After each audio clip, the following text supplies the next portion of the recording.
2022లో notification వచ్చిన కాడ నుంచి ప్రిలిమ్స్ క్వాలిఫై అయిన దగ్గర నుంచి వాళ్ళు ఎప్పుడు ఈవెంట్స్ ఇస్తారో తెలియక నిరంతరం పరిగెట్టిన రోజులు ఎన్నో, చాలా రకాలుగా ఇబ్బందులు పడిన రోజులు ఎన్నో, ఏడ్చిన రోజులు ఎన్నో. బట్ ఎట్టకేలకు చంద్రబాబు గారు రావడం వల్ల మనకి మెయిన్స్ అనేది త్వరగా పెట్టడం జరిగింది, రిక్రూట్మెంట్ అనేది త్వరగా చేయడం జరిగింది.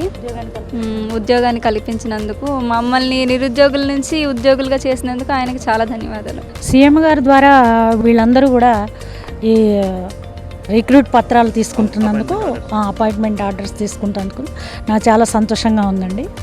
మా అప్పుడు ఇలా జరగలేదు. ఇప్పుడు మొన్న డిఎస్సికి తర్వాత ఇప్పుడు దీనికి కూడా ఇలా జరుగుతుంది. నేను 2002 మెగా డిఎస్సి చంద్రబాబు నాయుడు గారు నిర్వహించినటువంటి మెగా డిఎస్సిలోనే నేను సెలెక్ట్ అయ్యానండి. ఆయన హయాంలోనే నేను అయ్యానని చాలా సంబరపడ్డాను. ఇప్పుడు మా అమ్మాయి కూడా తను ఇట్లా రిక్రూట్ అవ్వడం నాకు చాలా సంతోషంగా ఉంది.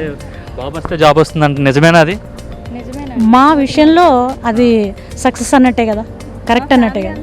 ఇచ్చారు. మా అన్నయ్య రిక్రూట్మెంట్ అప్పుడు డిఎస్సి మా చంద్రబాబు గారు అన్నప్పుడే, మా అమ్మ అప్పుడు డిఎస్సి చంద్రబాబు గారే, నా అప్పుడు కూడాను.